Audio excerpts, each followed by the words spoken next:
Good morning, Giants. Welcome to Wake Up with Giants TV. Today we're going to talk about overcoming brain injury, heuristically. I can't even talk. Holistically. Holistically. Who kn- It's going to help my brain. That's all I know. So here we go. Get ready to wake up the Giants. Wake up, Ryan.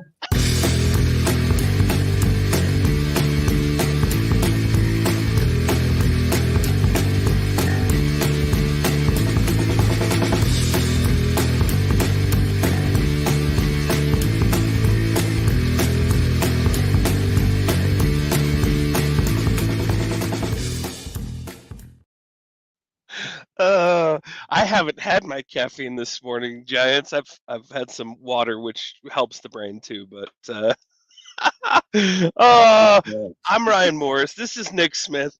I wrote a book called. Hold on, it's right here. Well, I wrote in a book called The Journey of Riches. It's about kindness. It's a pretty dang awesome book. It's on Amazon. Nick Smith wrote The Giants and the Smalls, and that's why we're here, along with a bunch of other great books.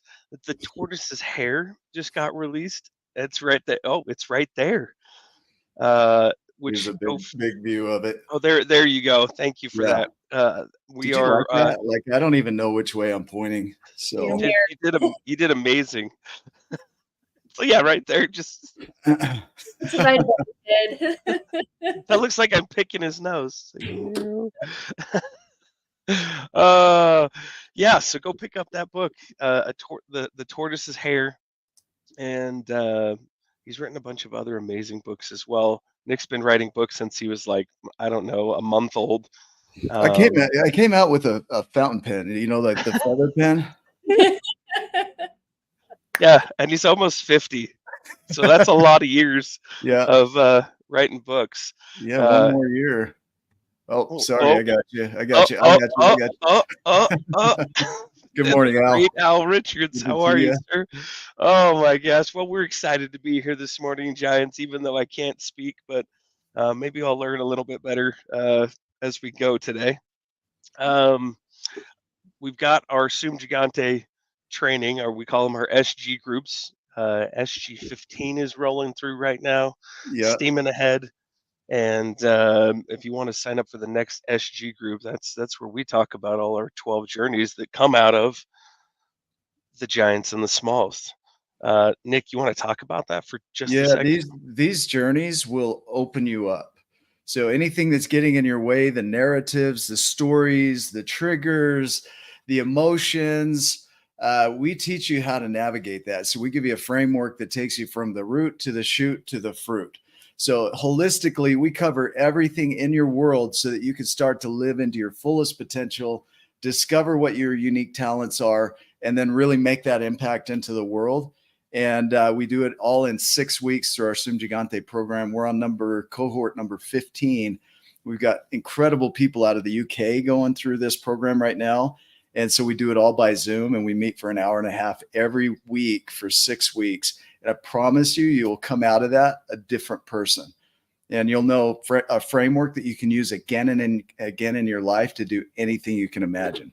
It's one of the most powerful programs you'll ever go through. Yes, and fertilizer. It is the fertilizer, so to speak, but we also give you the nutrients to make your seed pop, whatever. That sounds terrible, but that's what it is. We help you to just grow. Yep. And so, it's incredible. It's only $555 to be a part of it for that group program. So it's not terribly expensive. It's accessible for most people. And man, if you're interested and want to know more, you got to reach out. You got to let us know, and we'll get you details.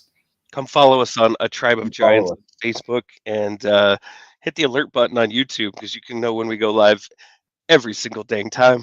Yeah. And, come subscribe so we can be a light in your world and get to know you guys better. We love our group for sure. But today we have an amazing guest. I can't wait for this interview. So Nick, will you introduce our guest? Yeah, I'm going to do it old school because I can't see anything this morning.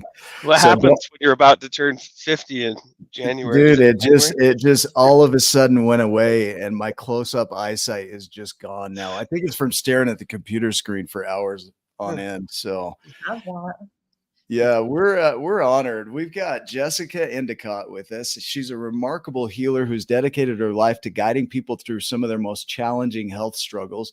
Jessica is the founder of Collective Healing Arts and has a wealth of expertise in amino acid therapy, functional nutrition, yoga therapy, and mindfulness. Her approach to healing is personal. After suffering from a brain injury herself, she experienced firsthand the impact of trauma and learned how to restore balance to the body and mind. Jessica now helps others overcome brain injuries, addiction, and mental health challenges through customized wellness plans that target root causes, not just symptoms. So let's welcome Jessica as she shares her journey and powerful insights into holistic healing. We're glad to have you on the show. Thank you. Thank you, Nick and Ryan. I'm so grateful to be here. Yeah, it's good to have you. We love to just dive into the journey. I guess I don't need these anymore, but we love to dive into the journey of what got you to here, but we don't want to do it like all in one big, long, drawn out story. We kind of want to get to that, so, but we do like to have a start point of going back to when there was an awakening moment. And in most cases, there's an ideal of who you think you are, the story that you've told your whole life. You either inherited it from your family, culture, society, or you developed it on your own, right? And then you started to live. Your eyes go big. She's like, I'm like, oh my gosh. Yeah. Here, huh? Tell us that story. Like, who did you think you were? And then take us all the way to that awakening moment where you realized that you didn't have to be that anymore. Wow. Okay, so Is that too much? no. All right, let's do it. Okay. So, wow. It's a long story it's to get to that awakening moment. very real and raw and vulnerable this morning. I should have taken my Theanine Serene so I could have relaxed a little bit. So I grew up with an alcoholic father, abusive alcoholic father. My mother was great, but my mother was also very codependent. And because I was an older child, I had older siblings, but we have an 8-year gap. And so I was an older sibling to my younger sister. I became the caregiver and protector. So, and also my dad was like a perfectionist, right? If we couldn't do anything, like if we did something, we had to redo it over and over and over and over again until it met his level of perfection. Yeah. So like that carried on with me for a long time. And it still is, because I went to a therapist and my therapist was like, Jessica, your expectations are way up here.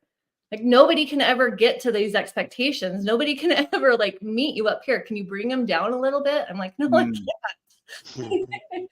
Like I can't. But growing up, I was a caregiver. I was a caregiver the majority of my life until just 2 years ago when my mom passed away. And that was like, that's what I thought I was supposed to do. That's what I thought I was supposed to take care of everybody else, take care of everything for everyone, fix everyone's problems, like be the one that everybody came to for advice, for support, to fix, to do. And I was exhausted. I was so exhausted from that. I cared for my mom. I cared for my little sister. I cared for my older siblings. And then at the age of 17, I got pregnant. So immediately out of high school, I became a caregiver now to my children, which is fine because that's what mothers do. But I never took the time to like really understand who Jessica was outside of being that caregiver and taking care of others. So I fast forward to like 2010, and I was in a small minor car accident. And then a year later, I was in another small car accident. And then in 2012, October 12th, actually, of 2012, I was in a really significant car accident. So all of these little things were the universe saying, stop, stop and take care of Jessica, like stop and take care of Jessica. I worked through this workbook that was, I worked through the Codependence book, Codependent No More book. Yeah, I've got that book. Yeah. and I worked through another book called The Self-Esteem Journal. And I started realizing and looking at like, oh my gosh, I'm living my life for all these other people. Meanwhile, I'm suffering. Like my soul is suffering. But I feel like that's the way that you're supposed to show love, right? You're supposed to show love by taking care of others. Like acts of service is one of my love languages, but time is another one. Hmm. So care, take care of everybody else. And it wasn't until my car accident that I was forced to actually take care of myself. Yeah. I want to play here for a minute. Okay. So the idea, a lot of people have stories. We all have stories. They come from different things, right? Our own life experiences, family, culture, society, all of that feeds into that story. And we live that out. That's our narrative. This is who I'm supposed to be in the world. And we live it. And then we find ourselves exhausted because there's something in us that tells us that's not who you are. That's not who you really are. But then you live into it and you find yourself just beat up, exhausted, tired. Life isn't working, right? You got mental challenges. You're depressed. You're anxious. You're trying to live up to other people's ideals or your own ideals, and you're not doing it. And that can be a source of an awakening moment if people will allow it, that discomfort. Mm-hmm. And for you, it was like these little accidents were, and I love the idea of the universe, God, just like, boom, I need you to wake up to this because this is where your journey starts, right? And then you have that awakening a moment. And it's not like your life changes and you're done. It's like there's a journey ahead, right? But now you're awake to it. You're no longer unconscious to what you used to play. Can you speak to that? Am I speaking to your story a little bit here? Yeah, you are. So, and I want to jump back a little bit, a couple of years before my accident. So, Yeah. I was married to an amazing man. We had a hardwood flooring business. We have 2 beautiful children, and he got addicted to opiates through a hernia operation and dental work. And so both the doctor and the dentist were prescribing opiates for him. And so 300 pills, within just a 3-month period of time, and he became addicted to them. And so his addiction was another thing that I was being a caregiver for. I was trying to save his life because I knew ultimately, like, his death was going to be like, that's where it was going to go, that he was going to die. And he did die. He died a year after my car accident. Oh my gosh. So it was, it was more than just this car accident that forced me into this healing journey and that forced me to wake up. But the year that I was in that car accident, he had relapsed really, really hard and ran off with a 22-year-old. We were 35 at the time. So ran off with a 22-year-old and didn't come home, relapsed on heroin. And I didn't take care of myself at that time either. That day that I found out, I fell to the ground. I was in tears. I was heartbroken. I was destroyed. Like the love of my life of 17 years had ran away and relapsed really hard on drugs with another woman. And instead of taking care of myself in that point in time, and that was devastating. It was entirely devastating. It took every ounce of strength that I had to get out of bed and go to work every day because I was so broken, right? The life that I knew was destroyed by that. And every day I would have to listen to Kelly Clarkson's song, "What Doesn't Kill You Makes You Stronger," to pull myself out of bed. But I didn't take care of myself. I didn't. Instead, what I did was, one of my friends was going through a hard time. So I brought her in to live with me and sleep in my bed with me, with my home, with my 2 children. And my mom was also living with me at the time. So she moves in with me for a month. And then I tell her, I was like, this isn't working. Like, I need some time to work on myself. You need to get an apartment, figure out your stuff. And she gets an apartment. The day that she moves out, I move my sister and her 3 kids in with me. So immediately replaced it. Exactly. The Yeah. same day I replaced it. And so now I'm caring for my sister, her 3 kids, my 2 kids, and my mom, and we had 7 cats. We're living in a 3-bedroom home. Holy cow. And, it was crazy. So here I am, like I go through this huge shift with my relationship, with my life, everything that I'd known. I'd been married for more than half of my life at that point. So more than half of my life was based on being married and having kids and having a business and being with this man, right? Mm. And then move my friend in, move my sister and her kids in, and take care of my sister because my sister was going through a horrible divorce. So now I'm caring for my sister, her 3 kids, not me. Yeah. Still. Yeah. And then the car accident happened. Yeah. Wow. So it's these patterns. Let's hang here. The patterns, right? The repeating things that we do. I have them too, and mine are, they show up in more in like relationships than anything. But I have these old patterns that show up, and they're just like boom, boom, boom, and when you replace it with one thing, it finds another and another and another until you really just sit with it and stand up to it and start to rewrite it. And it's not like it gets rewritten immediately. Like the moment you become aware of it, it doesn't just switch, but it opens the door for it to switch. And then it's a process of like growing in a new direction, right? So you're waking up to it, and then you're consciously deciding to tell that story differently. So yeah, I remember when I used to be the caregiver. I remember when I used to do that, but now I'm this. Is that in alignment with what you discovered? Yeah, absolutely. And you can't see those patterns, those unconscious patterns, until you bring them into the light and you bring them into the consciousness. And then that's where you can create the shifts, right? You have to have that awareness that those patterns are happening. And we get so stuck inside of that box, so stuck inside of that tunnel vision that we can't see how these patterns are destroying us. Yeah. And most people, so this is where addiction comes in.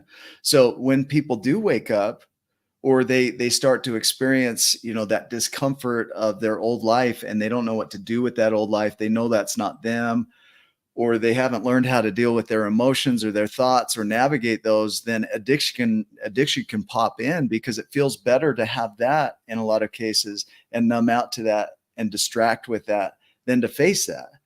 And so people get into these addictive patterns, and it could be TV, it could be, scrolling, it could be alcohol, drugs, it could be sex, it could be anything. It's just a way to get our attention off of that thing so we don't have to feel it for a minute. Yeah, right? Yeah. Tell me about that. So when you woke up, right? So you wake up to it, then what? Like what happens next? Wake up to the discomfort, or wake up to kind of both, right? Like to your potential and also to what was your life as it has been. So I remember the night or not the night, because it was a couple of days after that I was diagnosed with a brain injury. And just laying on the ground on my bedroom floor and crying. My body was, I was in so much pain, so much pain. I had whiplash, my shoulders, my neck were super tight. I had a chest contusion. I had sprained knee, sprained toe, and I walked like hunched over. I could not stand up straight. And then to be told that I had a brain injury now on top of it, and I got fired from my job because I couldn't work. Holy cow. Yeah. I hobbled into work. I got injured on Friday, hobbled into work on Monday. My boss even came to my car accident because it was just down the street from work. I just gotten a raise. It was a brand new job. No way. Yeah. Yeah. And got in that car accident, hobble into work on Monday morning. And while I'm at work, I'm having these blackout spells. Like everything around me is going black. I can't see. Like my peripheral vision is completely gone. So I go to the hospital. They say I have a brain injury, I have a concussion, and that I can't work full time anymore. So Tuesday morning, I hobble into work again. I tell my boss, what I learned, and he lets me work all day long.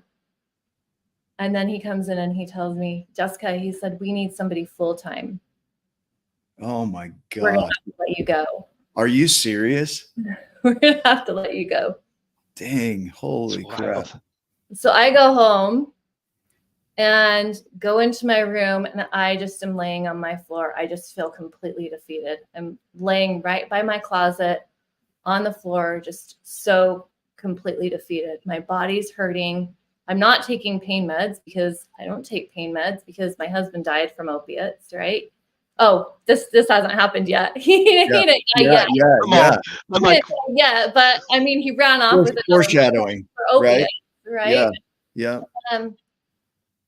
So I'm laying on the floor, just completely defeated, torn, tattered, shaken. My heart hurts. My gut hurts. My body hurts. They're saying I can't work. My brain hurts. I'm like, how do I care for my kids? How do I take care of myself? How do I do this? I'm not getting child support. Like, how do I do this? Like, Oh my God. I just broke into tears, and I was just crying so hard. And I was like, I don't have the strength. Like, I don't have the strength to do this. Mm. Why am I going through this? Like, I don't have the strength. And who's going to take care of me? I've taken care of everybody, you know? And so like, it was that realization of like I felt so alone Mm. in that moment. And I felt like giving up and not wanting to go on, but I knew my kids needed me. Mm. And I prayed. I just prayed so hard. I prayed so hard. And luckily my mom was there. You know, she took care of me. Eventually I got a new job, and eventually my body started to heal because I started working on it, going to physical therapy, and my physical therapist was phenomenal. She's a huge, huge part of my healing journey. Yeah. And she, you know, she wasn't just a physical therapist. When things were to a point where I was plateaued and my healing had stopped and I couldn't advance further, she started doing energy work on me and helping release some of that stuck emotions that I was holding on, like all that pain within my heart and all the heavy, heavy burden that I was carrying.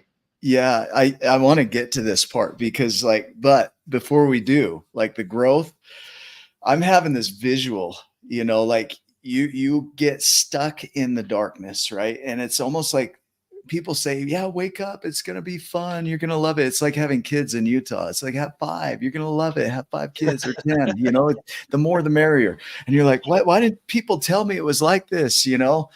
But when it comes to waking up, they're like, wake up. It's going to be awesome to wake up. And waking up sometimes isn't awesome. You know, I had the visual while you're talking of you plant the seed in the dirt, and you plant that seed deep down in the dirt, and it's dark all around it, right? And then that seed busts open. So it wakes up, right? Boom, wakes up. And the first thing it realizes is it's in the darkness. And it has a choice to make. It can stay in that darkness, and I'm giving life to a seed here. It can stay in that darkness, or it can start to grow, right? And we're going to talk about your growth journey. And at some point, it's going to shed the shell that it used to be encompassed in, and that will no longer be a part of it. You know, it sheds that, and then it grows and breaks through. And I just think of, you know, just highlighting the impact of awakening. You know, all these old things shed away. Your job sheds away, right? Your identity sheds away, and you're left in darkness, alone, not knowing what to do next, not knowing how you're going to do it. And this is so important that people understand this. Awakening isn't for the faint of heart. So yeah, go ahead and speak from there. Like, what does that bring up as you hear that? Well, and you said the darkness, and I was in the darkness because my vision was gone. Yeah. So in addition to that, you know, I had this blackness all around me, and I couldn't go anywhere but inward. Mm. And I had to go inward. And so many people are so afraid of facing that pain and facing those emotions. And I was completely removed from my pain. You know, my dad growing up said, What are you laughing at?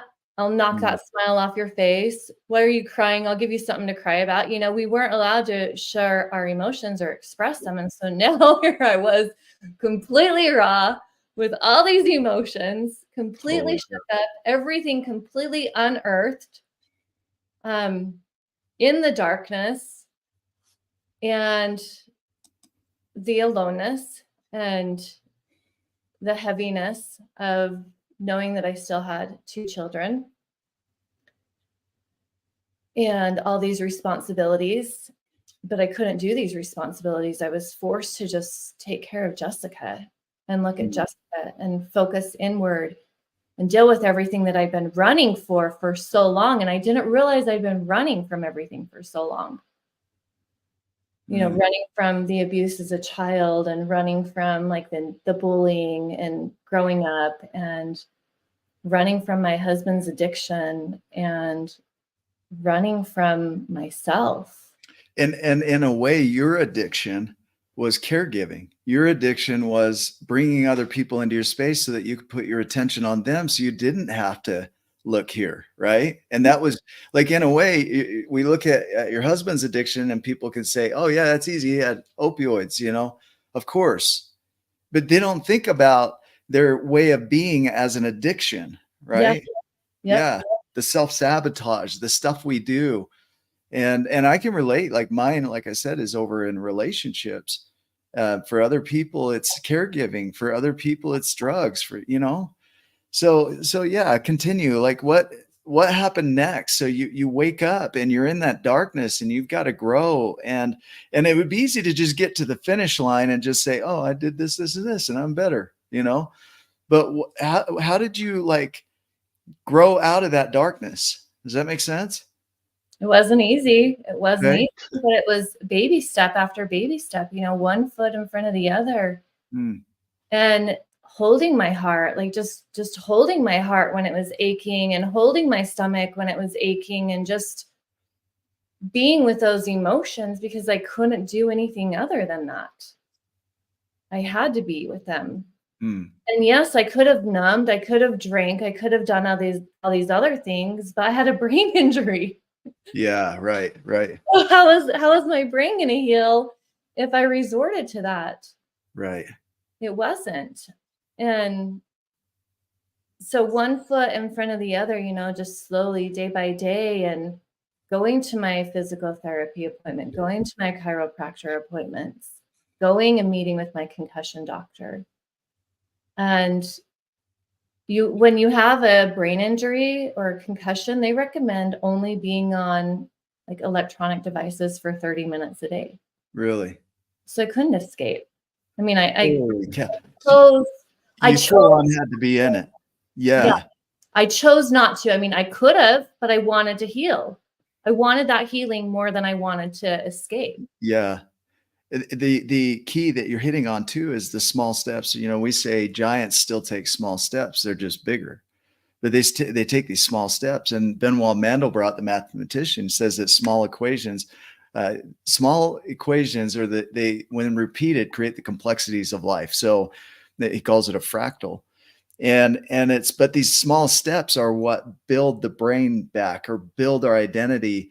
And people think, oh, I've got to have these drastic changes, otherwise I'm failing. And if you could imagine your physical therapist say, right after you're injured, hey, today we're going to run a marathon, first day. And so I want you to just tackle this and get after it. You would have failed miserably, right? Oh, absolutely. Well, and because you have a brain injury, you're exhausted. You can only do small tasks too. It really forces you to slow down. Mm. And, you think about it, a beautiful home too. I love what you were talking about with the step by step, but you think about a home, and it starts with one brick at a time. Mm. And you lay one brick at a time, and then eventually you have this beautiful mansion. Yeah. And it was one brick at a time. Okay, I'll deal with this. I'll deal with this body ache and pain. Okay, I'll deal with this emotional part. Okay, then I'll deal with this part. And meanwhile, feeding myself good, healthy, nutritious food because the brain needs to eat. Mm. Otherwise, it's starving. And that's a big thing that is not talked about, is how depleted our brains are of nutrients. And, they're so depleted now, which is why there's such a huge rise of mental illness and suicides. Yeah. That's a whole other topic. I mean, that's a Yeah, whole no, free. it's true. And I've heard around cholesterol that the brain's not getting enough cholesterol to produce the myelin and everything else that it needs.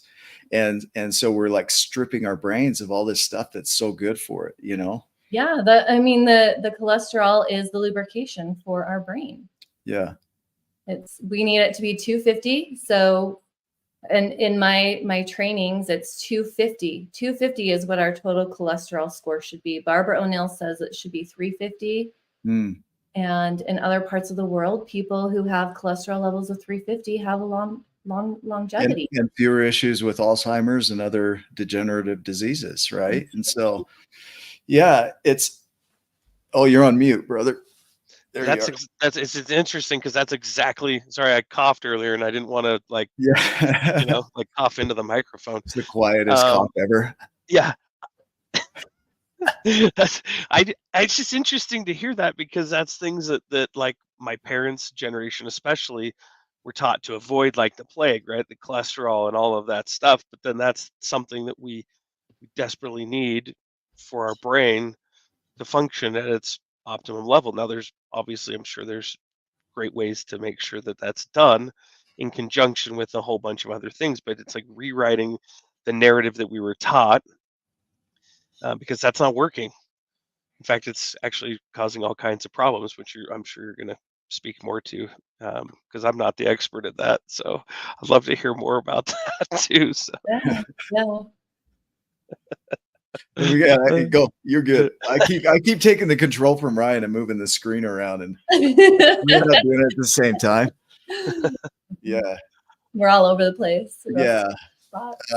Yeah. So speaking to that, our deal is like when we look at the 12 journeys, the first 6 journeys are all about the inner world and the stories you're telling and waking up to that and creating awareness gently around it, navigating the emotions and learning how to accept and acknowledge things and express gratitude and develop tools that empower you. One of the things I did a video this morning on a tool that's called Ground, Ground, which is get present, right?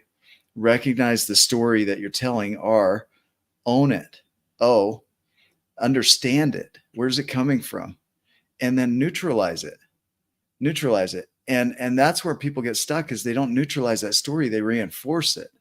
Yep. And so they don't grow, GROW. And then you get to the D, is describe it differently. Start telling that story differently. And like you say, small steps. You start telling that story now, just a little bit at a time is enough for you to rewrite your entire identity over time. And so just one tool of many out there is to go ground, like get in it, right? Yeah. And there are other things too, is like when your body's depleted, that's physically, you need to do something physically to handle it so that you can do the mental work, right? Yeah. You physically, emotionally, and mentally cannot heal if your parasympathetic nervous system is aroused or is not the dominant one. If you are in that sympathetic state, that fight or flight state, you cannot heal.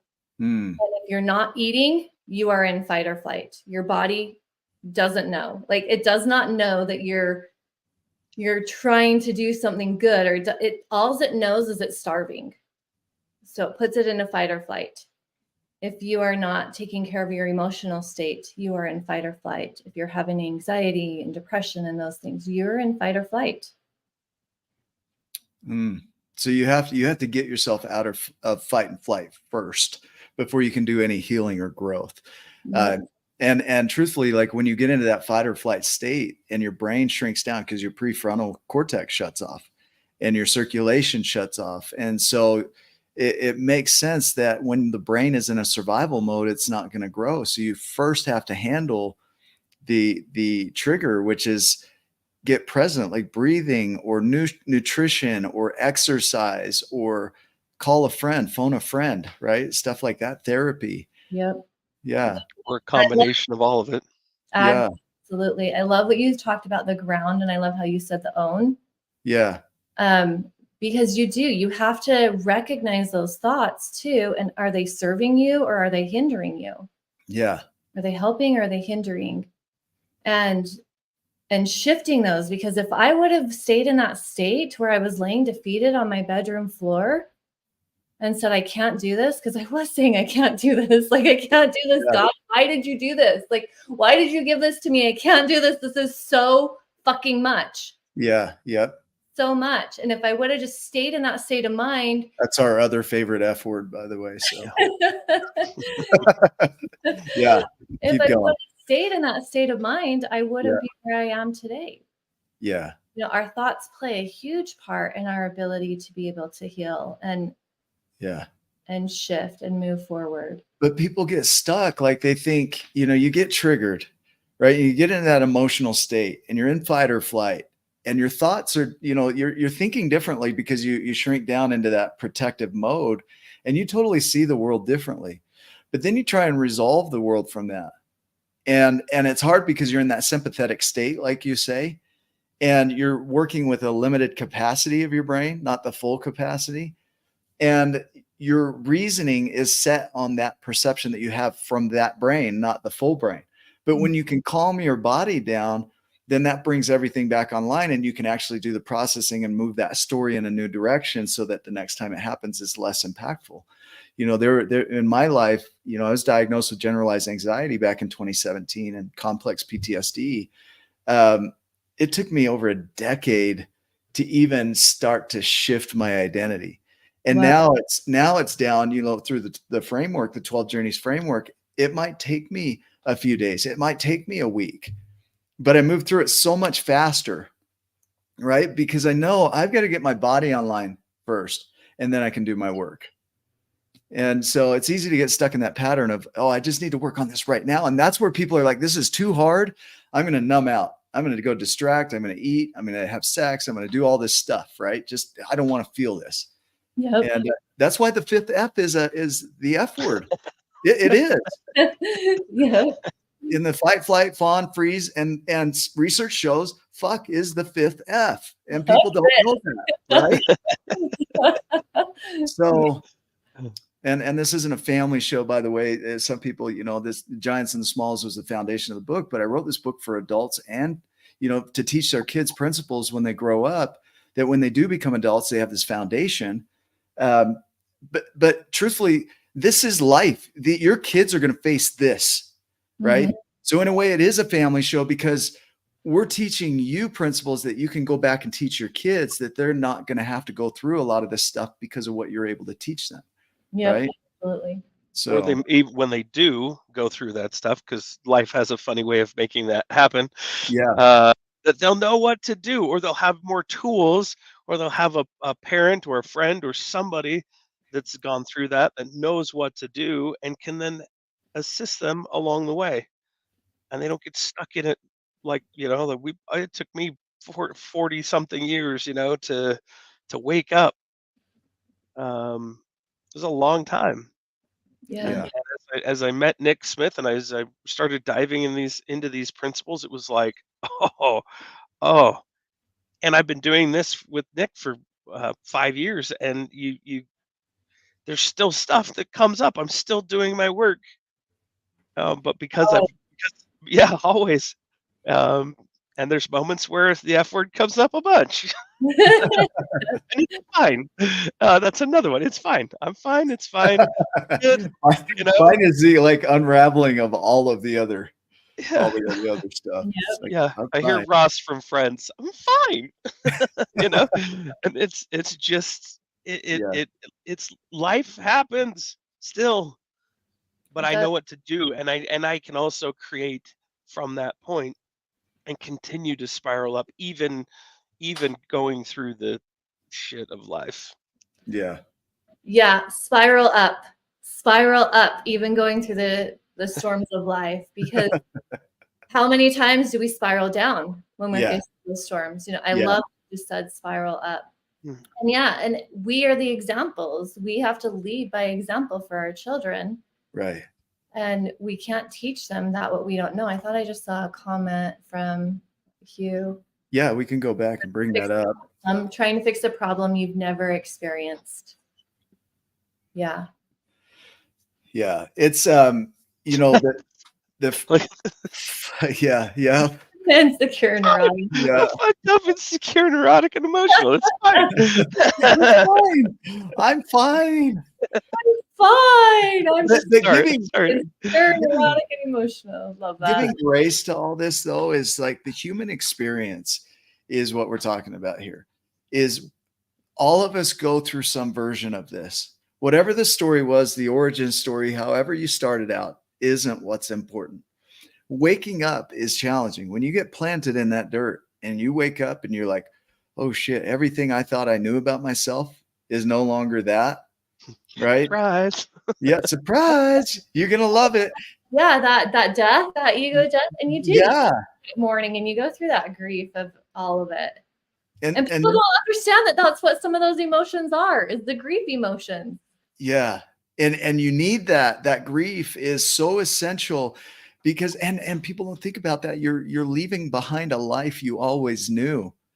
You don't think that's going to have impact. You used to love that life. Mm-hmm. And Queen Elizabeth says that grief is the cost of love. And it's true. When you have that bond and that attachment to some identity and then it's gone, oh boy, you're gonna experience grief. The loss of a job, your identity, a loved one. It's all a similar energy. And then you're stuck with somebody says you don't move forward from grief, or you don't move on from grief, you move forward, right? Yep. And then you have to grow, and it's not leaps and bounds, like you say. It's little steps repeated, and that's where the beauty and the complexity of life is created, is in those small repeated patterns over time, right? And speak more about your philosophy around that. Like, Jessica, how do you keep going when it's hard? How do you keep going when you have no energy? How do you keep going when you can't see a brighter future? Like, speak to that a little bit. Is how do you have the persistence and the grit to move forward? Yeah. Wow, that's big, because I thought I was doing better. I was starting to heal, and then my husband passed, and my kids lost their dad. And I mean, it was one thing after another, right? It was like really so completely devastating. Yeah. Yeah. And for me, I knew that I had to feel the emotions. The emotions were part of my gift of this human experience. That animals don't go through the things that we go through, right? The plants don't feel the emotions that we go through. Like, as humans, we are gifted all of these emotions. And so for me, it was really like surrendering and honoring every emotion and honoring this experience, and buckling up my seatbelt for the ride, because there was like, what else was I going to do? I could have given up on life. And if I gave up on life, like who did that help? Yeah. It didn't help anybody. And then I started to realize that this life was also a gift. So I shifted my perception of all of this towards a gift, like all of these things that I was going through as a gift. And that there was reason for this hardness. There was reason for this heartbreak. There was reason for all of this pain, like deep, deep pain, right? I wasn't just physically shattered. I was emotionally shattered and spiritually shattered and energetically shattered. Like all the layers of shattered that you can even, you can't even fathom that type of shattering. Yeah. And that shattering, Susan Anderson, in her work on abandonment, she says that people go through what she calls swirl, right? Shattering, withdrawal, internalization, rage, and lifting. And then Elizabeth Kubler-Ross's work is similar in grief, is denial, anger, bargaining, what is it? DABDA, right? Depression. Let's see, denial, anger, bargaining, depression, and then acceptance. Mhm. Yeah, or something along those lines. But that's anger it. and rage seems to be an issue because we have our ideals and then we have what is. And I think all suffering happens between the what is and the what ifs. And so we feel anger when it's not going our way. Like we're like, this is what my life should be. And then we look at our reality and we're angry. It's like, I keep running into this wall because this is what my life's supposed to be, not this, right? My husband's not supposed to die. I'm not supposed to have a brain injury. My life is over here. Why is my reality this? And you have that frustration and that anger. And Mhm. it's like, people aren't supposed to die. I'm not supposed to lose my job. That's not in my ideal. And then we have that suffering. And also that space right there is the space for joy, right? We choose how we see it. Mhm. And so that's, yeah. Can you speak to that a little bit? Yeah, Yeah. and how did you do that? Because you just like instantly with like yeah, and then I started seeing the as a gift and abundance and all this stuff, which is actually the way out. But how did you do that? Because that's probably tough as shit. It took a while. Yeah, it took a while. And and I had people that would like try to take away from what I was feeling. So, Mm, um, even at my husband's funeral, so we'd gotten divorced shortly before he passed away, and we got divorced because he he was making all these choices that were going to cost me. mm, He was pulling thousands of dollars of cash out of our business account, which, I mean, that's money laundering. I could have been held accountable for that with the IRS. There was just so many. He was in all these car accidents. People were threatening to sue him. And so I had to make that decision to like sever those mm, legal responsibilities between each other. And so he actually passed just a couple months after we were divorced. And so at the funeral, I had one of his friends come up and tell me, well, Jessica, weren't you divorced? Like that mm, was supposed to take away that pain. Like that was supposed to take away my life. Like that was supposed to mean that I couldn't cry, that I shouldn't be crying. mm.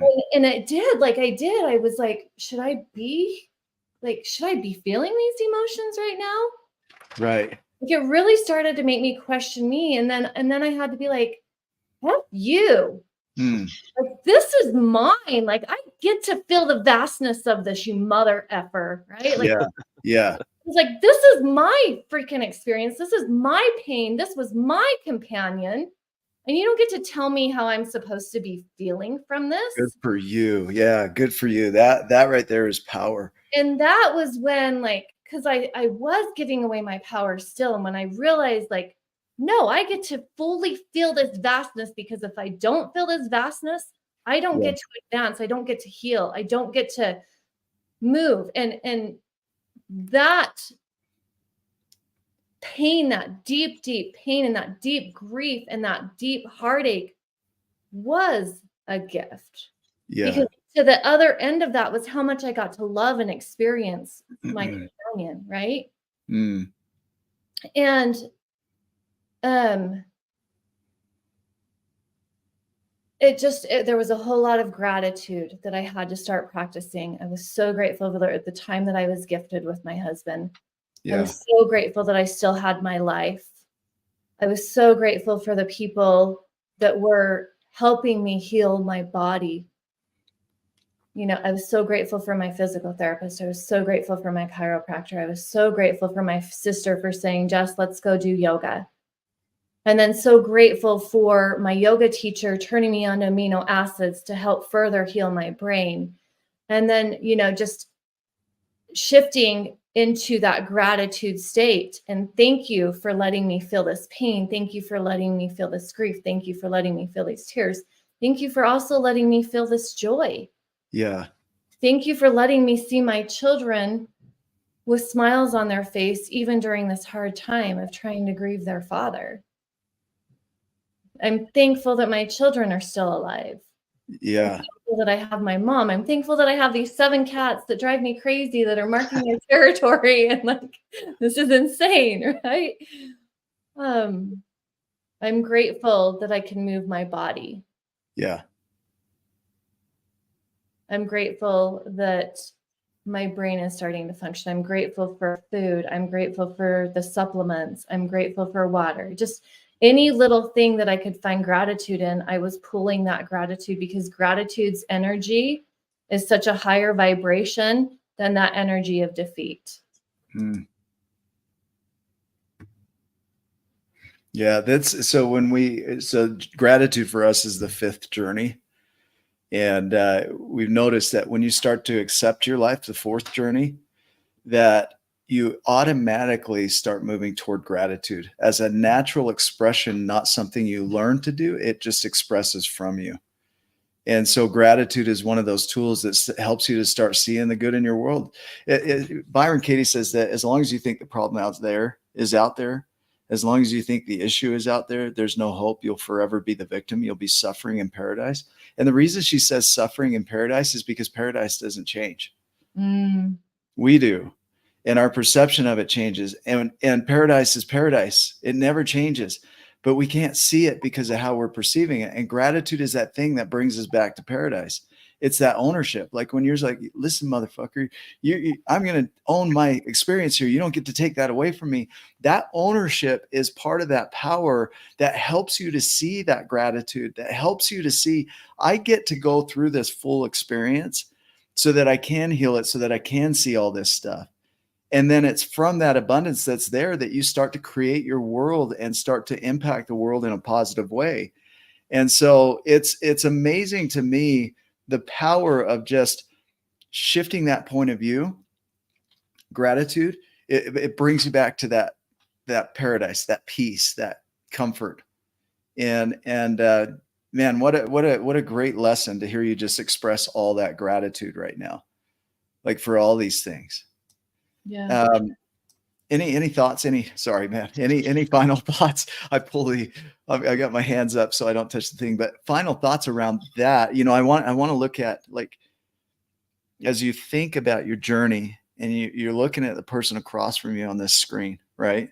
There's other people that are watching you right now, and you're speaking to them, and you want to give them a message. Like, what message do you want to give them? Oh my gosh. Yeah, it does get better. It does get better. As dark and as hard and as heavy as it seems, it does get better.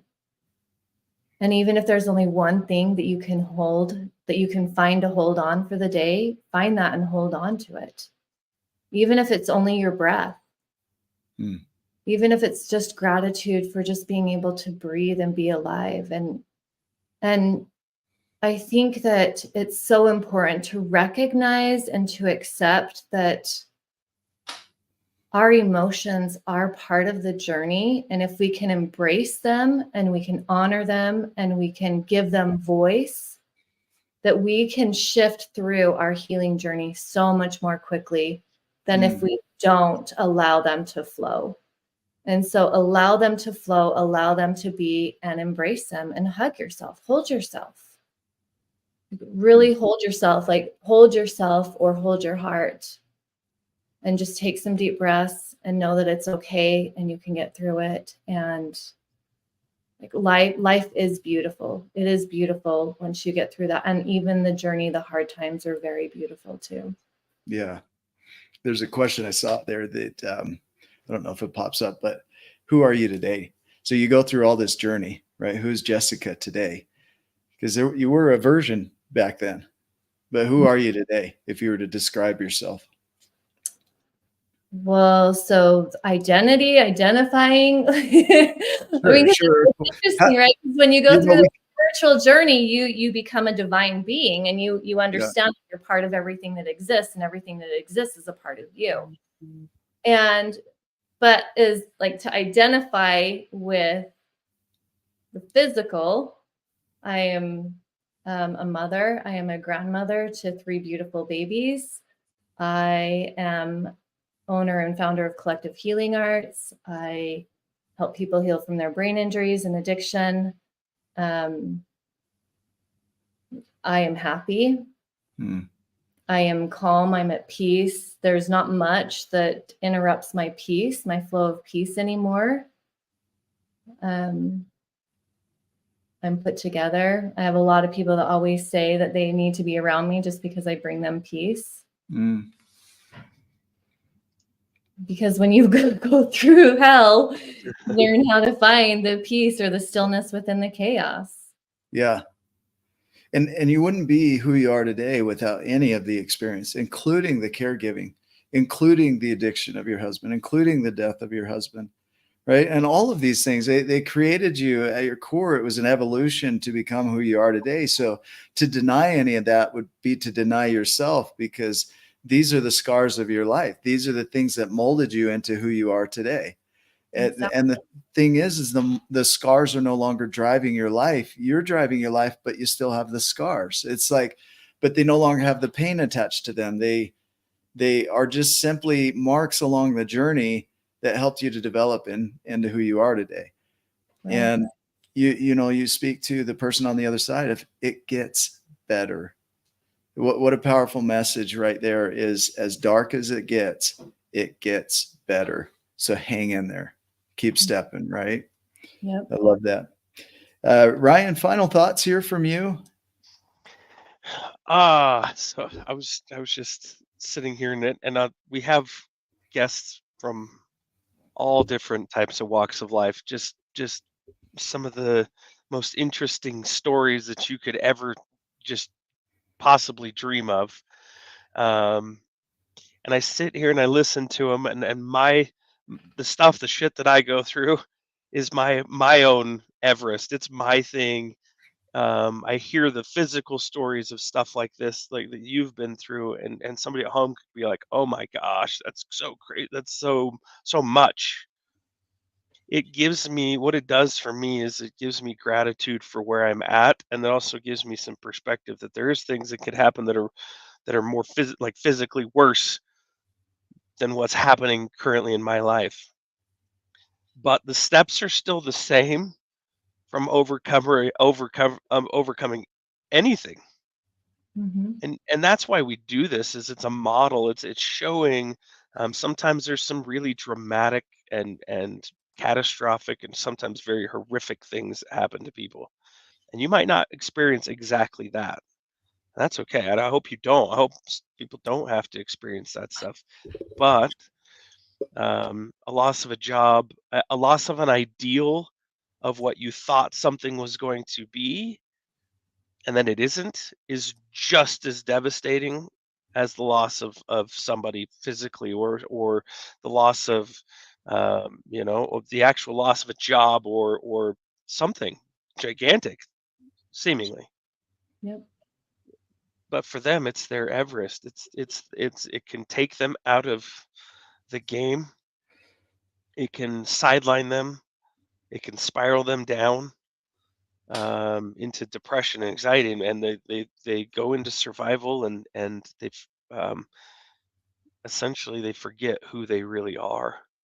You talked about that as a divine, infinite uh, being, um, and I hope that people will see that, and that's why we do this. That's one of my passions, is to help people see that they're a giant already.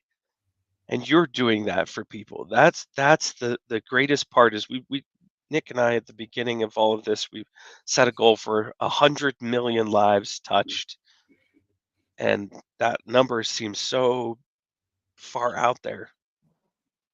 It seems so big, that that it didn't seem like we'd ever get there. But how we get there is as a collective. So I love that you have Collective Healing Arts as a collective, as a group, as each of us wakes up. Sometimes it's an individual that just wakes up, on their own. Sometimes it's group effort. Um, but as we wake up and go through our healing journeys, we can be there to support each other. The ripple effect then goes out, and then they absorb that, and they learn and they grow and they spiral up, and then they go out and do the same thing for other people. And so Jessica's voice, Jessica's journey, Jessica's um, experiences, go out into the world and start and continue to do good over and over and over again. Mhm. And so, thank you so much for being vulnerable. You know, you talked about, "Oh, okay, well, I hope this is good because I didn't prepare," and I'm glad you didn't, but you did prepare in the way that you've been through your journey, and that is the most powerful thing, is sharing your journey and sharing what you've done, so that other people on the other side of this screen, for as long as this stays up, can hear your voice and see what you've been through and know that it is possible, that you can find that peace, that you can create the happiness that you've always wanted, that you Mm. can heal and continue to heal and have the tools to heal as you're navigating the journey of life. So thank you so much for everything that you're doing and everything that you're being in the world. We appreciate you so much.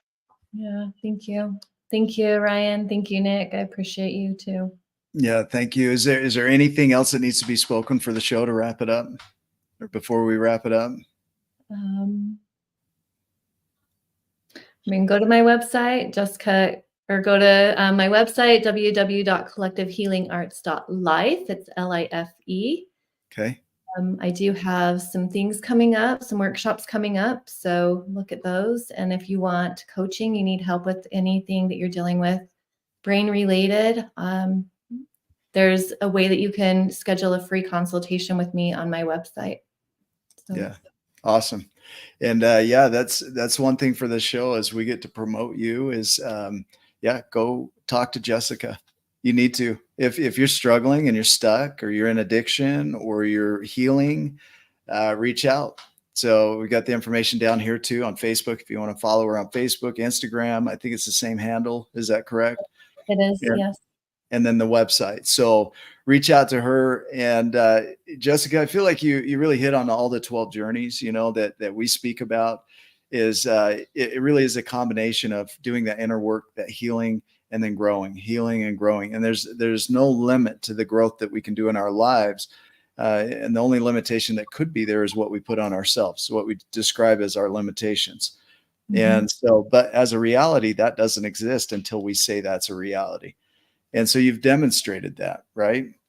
Yeah. Healing So, is a lifelong journey. It's not like I'm going to do this and then I'll be healed. I'm going to do this and then I'll be healed. No, it's a continuous work every single day. yeah. And the word heal means whole. And Mhm. that's where the term holistic comes in, is because it's a complete set. And life is all of that. Like, it's a holistic journey, and it never ends. Like, you'll do it for the rest of your life. And so thank you for demonstrating to us what's possible, and for sharing your journey, because that's an impactful journey. And yeah, I'm just so grateful for what I've learned today from you, and thankful for the time I get to spend just hearing your journey. And so thank you for that. And for those that are watching, we always say you're exactly where you're supposed to be. You're exactly on time. You're doing what you need to be doing. We say the X here is you, and the X is where you're going, and the X is everything that comes from you. And so keep stepping, small steps. Giants still take small steps. They're just bigger. And if you know somebody that could watch this video that would serve them, share this video with them. Give them a message and say, you got to watch this. Go grab it off our YouTube channel. Share the link there. That's the easiest way, or from Facebook. And for heaven's sake, come subscribe to our channel. We have over 300 interviews like this that we've done, and they're incredible. You know, it's like there's so many ways to do this life. And Jessica, we appreciate you adding to that. So thank you for being on today. For everybody that's watching, go make it a giant day. We love you, and we'll see you in the next video. Love you too. Love you guys.